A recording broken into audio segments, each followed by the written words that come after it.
So welcome back to chemistry का सागर भाई सागर बरजातिया। कल मैंने जो आपको दो क्वेश्चंस दिए थे उसका आंसर ये रहा। पहला क्वेश्चन था in terms of critical constant the compressibility factor is. तो बच्चों क्रिटिकल कांस्टेंट्स का मतलब मैं बात कर रहा हूं यहां पे क्रिटिकल टेम्परेचर, क्रिटिकल प्रेशर और क्रिटिकल वॉल्यूम। क्या होता है क्रिटिकल टेम्परेचर? हाँ, the temperature above which the gas can not be liquefied and the minimum pressure required for the liquefaction of the gas at that critical temperature is known as critical pressure. And what about the critical volume? The volume occupied by the 1 mole of the gas at that critical temperature is known as the critical volume. अब बच्चों इन तीनों के आसान से फॉर्मूले हैं, उन्हें याद रखना है और ये फॉर्मूले बिल्कुल आराम से याद कर लेना क्योंकि स्ट्रेट अवे क्वेश्चंस भी आ सकता है। टीसी यानी कि क्रिटिकल टेम्परेचर होता है आपका 8A/27 R gas constant, B A और B वही है van der Waals gas equation. और PC की बात करें तो वो है A/27B² और क्रिटिकल वॉल्यूम की बात करें तो वो है 3 times B। निकालना है कंप्रेसिबिलिटी फैक्टर तो Z is equal to PV/RT formula होता है। ये तीनों चीजें क्रिटिकल वाली हैं, तीनों की वैल्यू प्लेस कर देंगे। चलिए फटाफट करें। A/27B² into R into TC का मतलब 8A और ऊपर की तरफ चला गया 27RB। तो PC की वैल्यू VC की वैल्यू है 3B। तो देखो बच्चों B² से कट गया, 27 से 27 कट गया, R से R कट गया, A से A कट गया, क्या बचा 3/8 ऑप्शन नंबर A। तो ये हमारे करणवीर जी ने बिल्कुल सही जवाब दिया है। उसने दोनों के सवाल बिल्कुल सही दिए हैं कि इसका A और इसका B। So very good Karanveer, keep it up. यहां पे क्या कह रहा था, 1 mole of monoatomic gases satisfies the equation PV-BRT। मैंने आपको जब कल कॉन्सेप्ट पढ़ाया था तो आपको बताया था कि ये van der Waals gas equation कब हो सकती है, जब n इक्वल टू 1 हो और A इज इक्वल टू 0 हो जाए या प्रेशर बहुत ज्यादा हाई हो जाए। तो A/V² वाले फैक्टर को क्या करेंगे, निगलेक्ट कर देंगे। तो यहां से इस इक्वेशन से हमें ये दो इंफॉर्मेशन मिल रही हैं और यहां 1 मोल तो दिया भी हुआ था। तो n equal to 1, A equal to 0। A क्या होता था वैन डर वाल्स इक्वेशन में? It represents the inter atomic forces of attraction between the molecules, यानी कि अट्रैक्शन 0।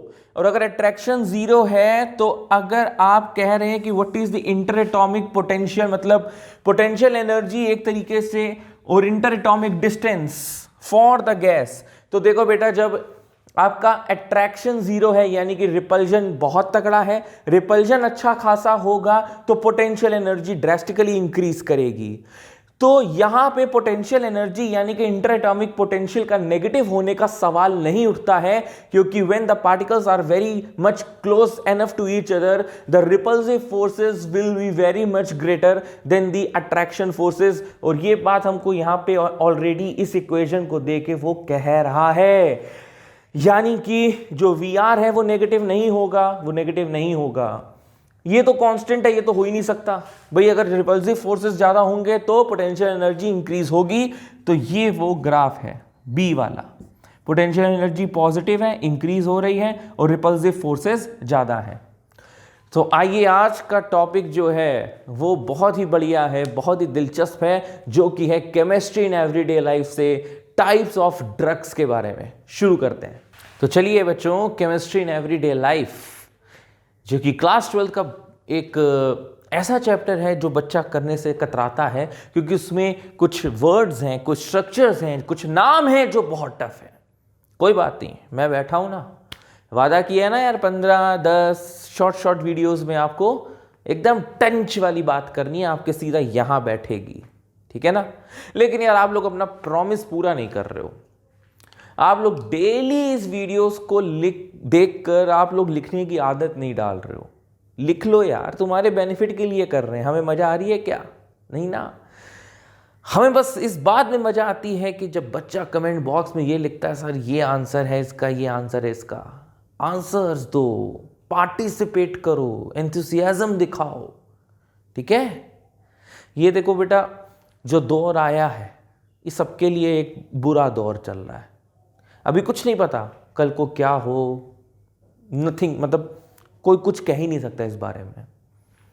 लेकिन यार वो कहते हैं ना, हर रात के बाद हर एक सवेरा आता है, हर दुख के बाद एक सुख आता है। ये दुख है, पूरी दुनिया पे है, आप पर है, हम पर है, सब पर है, टल जाएगा। भगवान का नाम लो, बस विश्वास रखो, और जब आएगा तो यार आप मेंटली प्रिपेयर रहो। एग्जाम्स होंगे सर पे, है ना, प्रिपेयर करो। तो टाइप्स ऑफ ड्रग्स के कुछ पार्ट्स निकालूंगा मैं, एक साथ सब डाल दूंगा तो फिर आपको रटना मुश्किल हो जाएगा, लर्न करना मुश्किल हो जाएगा। तो ये वीडियो का रिस्पेक्टिव सिर्फ आप हैं यार, सिर्फ आपके पर्सपेक्टिव में मैं ये आपको इस तरह से अरेंज करके आपको दे रहा हूँ, और कुछ सोच समझ के दे रहा हूँ, ठीक है। तो टाइप्स ऑफ ड्रग्स की बात करें तो 7 इंपॉर्टेंट क्लासिफिकेशंस हैं, पता है आपको? There are 7 important classification. कईयों को तो क्लासिफिकेशंस नहीं याद होंगे, याद है? अच्छा बताओ जरा, सोचने बैठ गए। देखो, सबसे पहले आपका आता है एंट एसिड्स। एंट एसिड्स के बाद आता है एंटी हिस्टेमाइंस, ये साथ साथ याद भी कर लेना ना। थर्ड आता है neurologically active drugs,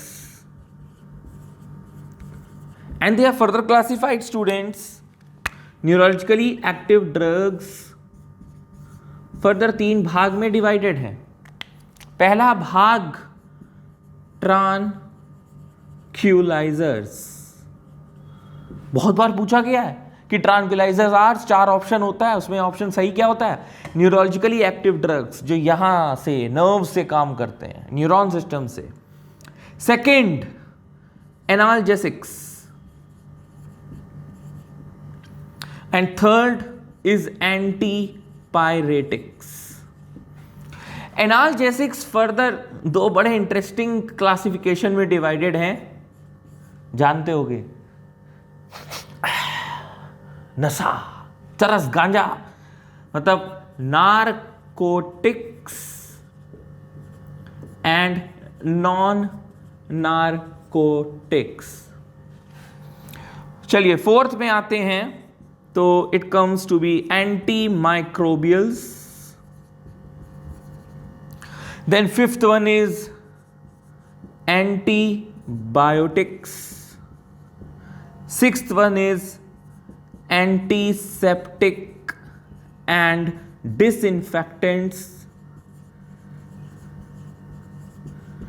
And the 7th one is the anti-fertility drugs.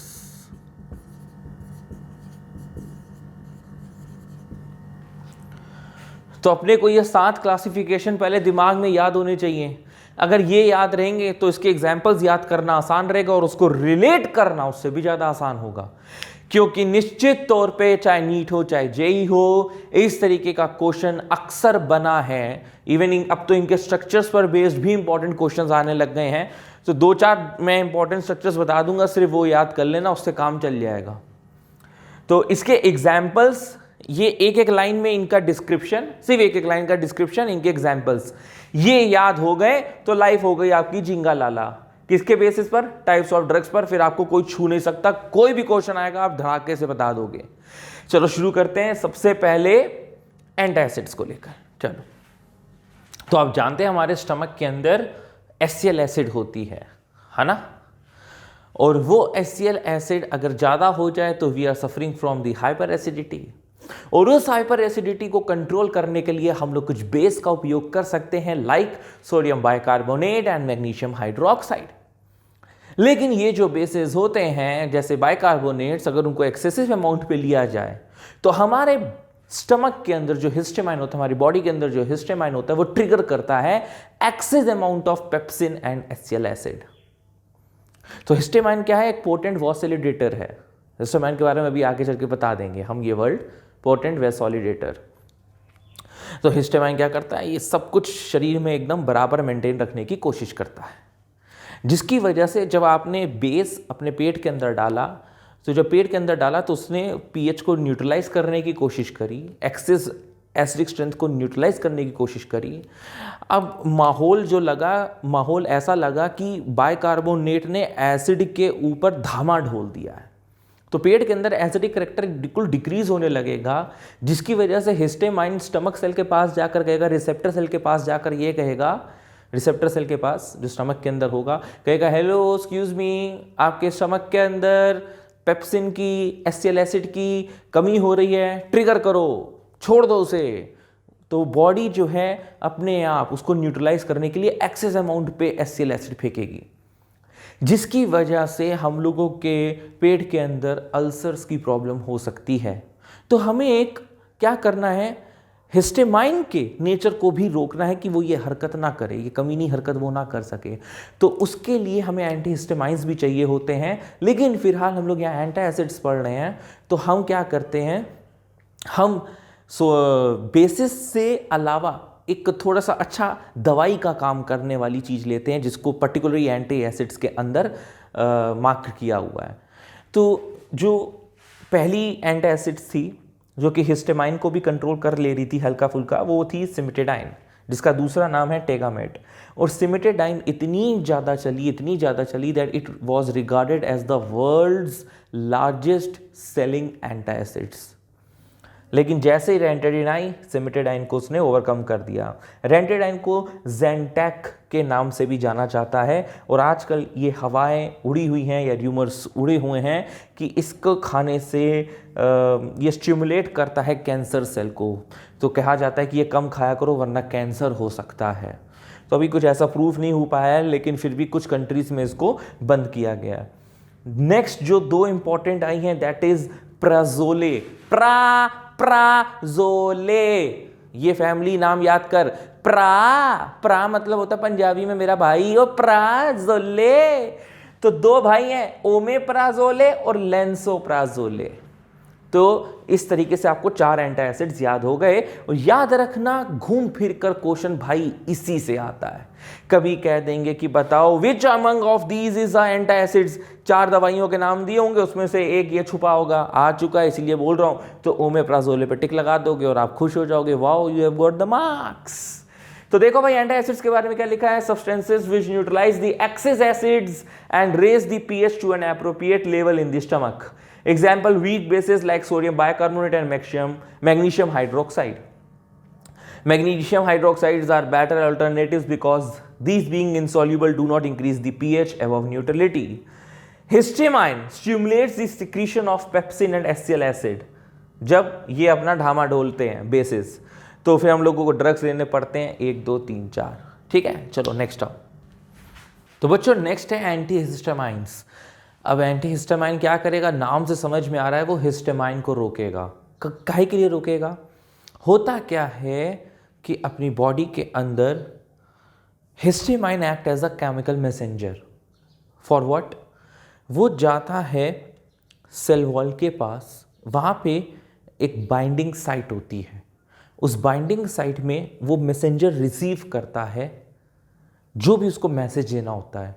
अब मान लो हिस्टामाइन ने उस बाइंडिंग साइट पे कह दिया, सुनो भैया तुम्हारे शरीर में बाएं हाथ में खुजली हो रही है, तो तुम खुजली करना शुरू कर दोगे बिना मतलब के, कभी करी होगी, यहाँ पे कुछ नहीं काटा लेकिन तब भी खुजली कर रहे हो। जबरदस्ती की खांसी आ रही है, सुबह उठे हो छींक आ रही है, जबरदस्ती की, ठंड नहीं लगी लेकिन छींक आ रही है। तो ये जितने भी छोटे मोटे एलर्जिक इफेक्ट्स होते हैं ना, किसी खाने पीने से, किसी को किसी कपड़े से, किसी को किसी सुगंध से, किसी को सुबह उठते ही साथ छींक आ जाना, कहीं पे भी खुजली शुरू हो जाना, ये सब हिस्टामाइन की वजह से है। ठीक है, इट इज अ पोटेंट वैसोलिडेटर। तो हिस्टामाइन के साथ कंपटीशन में आता है एंटी हिस्टामाइन। तो हिस्टामाइन दौड़ रहा है, एंटी हिस्टामाइन दौड़ रहा है, हिस्टामाइन दौड़ रहा है, एंटी हिस्टामाइन दौड़ रहा है। जो जीत जाएगा, जो बाइंडिंग साइट पे जाकर मैसेज दे देगा, उसी का चित उसी का पट। तो which controls the effect of the histamines are known as antihistamines, और बाइंडिंग साइट पे वहीं जाकर बैठ जाएंगे, तो हिस्टामाइन का इफेक्ट या एलर्जिक इफेक्ट आपका रुक जाएगा। कौन कौन से ऐसे होते हैं, जैसे क्लोरफेनिरामाइन, ब्रोमफेनिरामाइन। तो यहाँ पे भी एक फैमिली है बेटा, जैसे एंटासिड में पढ़ी थी ना हम लोगों ने फेनिरामाइन, फेनिरामाइन, यहाँ पे ब्रोम है, यहाँ पे क्लोर है, ये दोनों के कॉमन नेम्स हैं लेकिन ये यूज नहीं करेंगे, लर्न कर लेना। क्लोर फेनिरामाइन, ब्रोम फेनिरामाइन। सिट्रिजिन आपने नाम सुना ही होगा। नेक्स्ट है डाइफिनाइल हाइड्रामाइन, ये भी नाम याद करना आसान है। Next is terfenadine. क्या क्या पढ़ा इसमें? Hypersensitivity of some persons to some drugs, dust, pollen grains, cat fur, a particular type of food और fabric etcetera is called allergy, and it is due to the release of a substance called histamine in the body which is nothing but a potent vasodilator। ये word याद रखो, बस नाम याद रखो, biology नहीं पढ़ लेगी, आपको मैकेनिज्म याद रखनी है। नेक्स्ट है the drug which interfere with the natural action of histamine by competing with the histamine for binding site of receptor is called antihistamine और एंटी एलर्जिक ड्रग्स। फिर ये 4 एग्जांपल्स। तो बच्चों ये वीडियो, ये पार्ट मैं यहीं पे समाप्त करता हूं, ताकि अगर बहुत ज्यादा हो जाएगा तो आप लोग इतना लर्न नहीं कर पाओगे। अब मिलेंगे कल नेक्स्ट पार्ट पे, हम लोग टाइप्स ऑफ ड्रग्स को लेकर कंटिन्यूएशन में रखेंगे। और हाँ, आज के लिए कोई क्वेश्चन नहीं, कल दूंगा क्वेश्चन, ठीक है। स्टे ट्यून्ड टू केमिस्ट्री का सागर बाय सागर वर्जातिया।